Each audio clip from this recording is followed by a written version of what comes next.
Sebagai murid-murid Kristus, kita dipanggil, kita diajak untuk seperti Yohanes Pembaptis, yaitu berani menyuarakan kebenaran di lingkungan hidup kita masing-masing. Ketika kita berani menyuarakan kebenaran, maka kita pun juga harus siap dengan segala resiko yang harus kita terima. Saudari-saudaraku yang terkasih, berjumpa kembali bersama saya, Inspirasiku di Antara. Renungan harian Senin 29 Agustus. Hari ini kita bersama seluruh gereja Katolik memperingati kemartiran Santo Yohanes Pembaptis. Semoga kita bersama keluarga, komunitas kita selalu dalam keadaan baik, sehat, dan tetap bersemangat.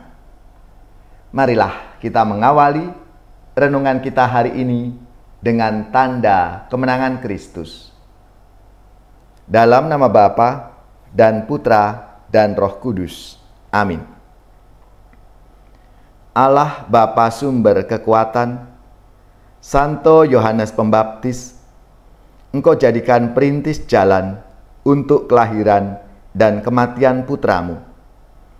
Bantulah kami, agar kami dengan tekun berjuang untuk mewartakan Injil-Mu, sebagaimana Dia yang telah gugur sebagai martir kebenaran dan keadilan.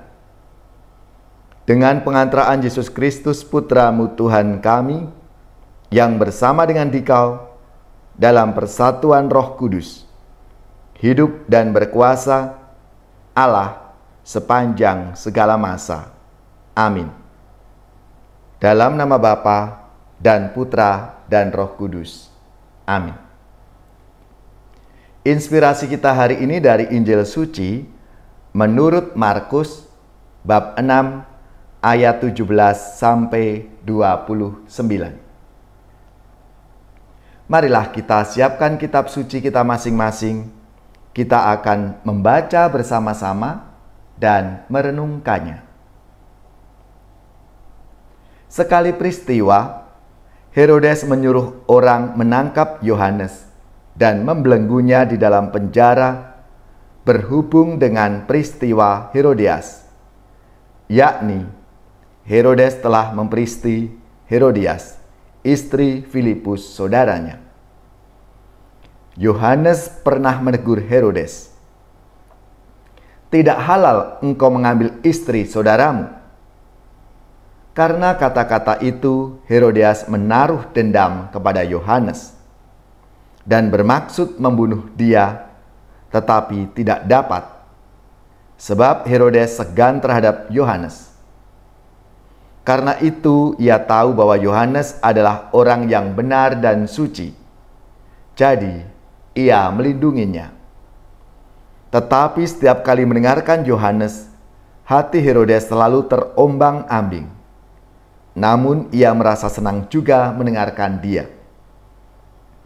Akhirnya tiba juga kesempatan yang baik bagi Herodias, yakni ketika Herodes pada hari ulang tahunnya mengadakan perjamuan untuk pembesar-pembesar, para perwira, dan orang-orang terkemuka di Galilea.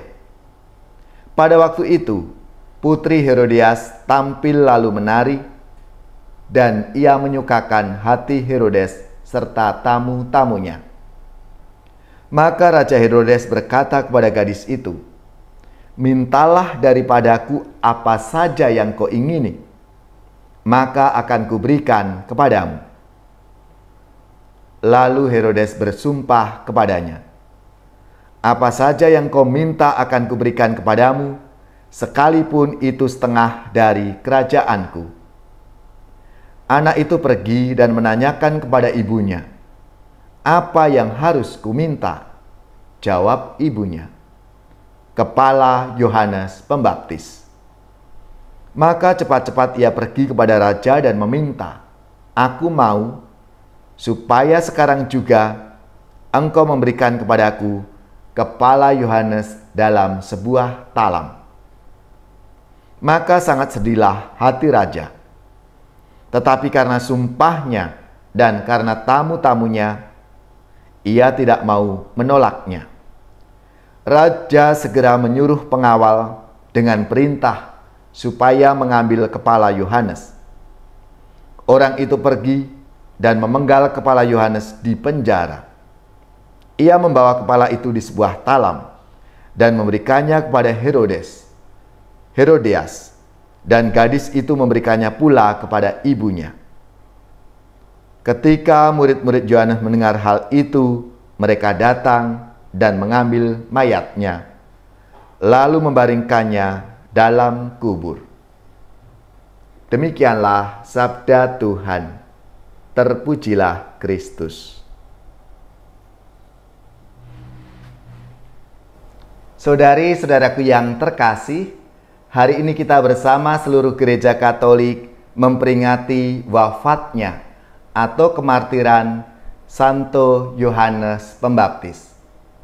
Selamat dan profisiat untuk saudara-saudara, gereja, paroki, dan lembaga-lembaga yang pesta nama Santo Yohanes Pembaptis. Semoga semangat dan teladannya memberi inspirasi dalam hidup dan karya pelayanan kita semua. Santo Yohanes Pembaptis adalah seorang utusan Allah yang menyiapkan jalan bagi Sang Juru Selamat Tuhan kita, Yesus Kristus. Yohanes tidak hanya menyiapkan jalan bagi kedatangan Tuhan Yesus, tetapi juga memberitakan kabar gembira, yaitu suara kebenaran. Wafat Yohanes Pembaptis sangat tragis. Sebagaimana kita baca, kita dengarkan dalam sabda Tuhan hari ini, juga tak lepas dari keberaniannya untuk menyuarakan kebenaran terkait Herodes yang memperistri Herodias. Saudari-saudaraku yang terkasih, sebagai murid-murid Kristus, kita dipanggil, kita diajak untuk seperti Yohanes Pembaptis, yaitu berani menyuarakan kebenaran di lingkungan hidup kita masing-masing. Ketika kita berani menyuarakan kebenaran, maka kita pun juga harus siap dengan segala resiko yang harus kita terima. Karena kebenaran belum tentu diterima oleh semua orang. Mereka yang hidupnya terusik oleh karena kebenaran yang kita suarakan pasti akan memusuhi kita, akan membenci kita. Meskipun begitu, kita tidak boleh mundur. Karena untuk itulah kita dipanggil dan diutus oleh Allah. Suara kebenaran bisa kita ungkapkan juga dalam tindakan dan hidup kita yang benar. Di zaman yang terus berkembang seperti saat ini, suara kenabian harus tetap lantang agar kehidupan kita tetap baik dan bermartabat. Maka marilah saudara-saudariku yang terkasih, seturut teladan Santo Yohanes Pembaptis, kita pun juga diajak dan dipanggil oleh Tuhan untuk menyuarakan kebenaran itu dalam hidup dan panggilan kita masing-masing. Allah Bapa yang Maha Setia, semoga kami semakin mau dan berani untuk menyuarakan kebenaran dalam hidup kami, meskipun harus menanggung resiko. Bantulah kami ya Tuhan, agar siap untuk menjadi nabi-nabi-Mu zaman sekarang.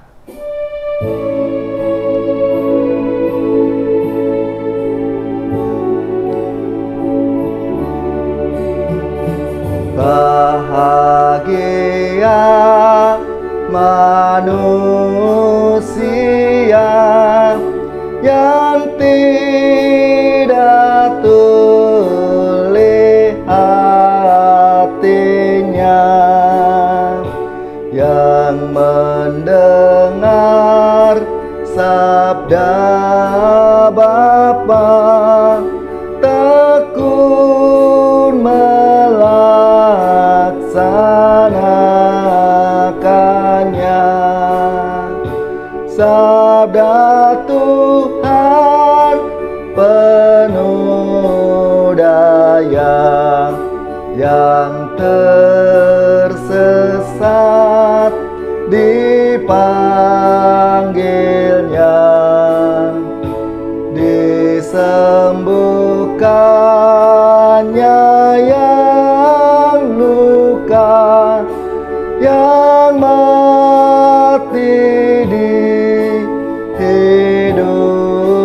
berkahnya. Bahagia manusia yang menerima sang sabda, sabda yang sudah menggema dalam wujud manusia. Terpujilah, oh Sang Kristus, sabda kekal dan penebus, kebenaran, kehidupan, serta jalan keselamatan.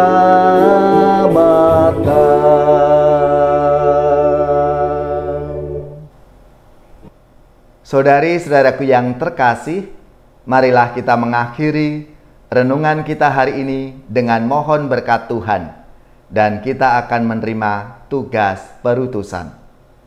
Marilah kita siapkan hati kita untuk menerima berkat Tuhan.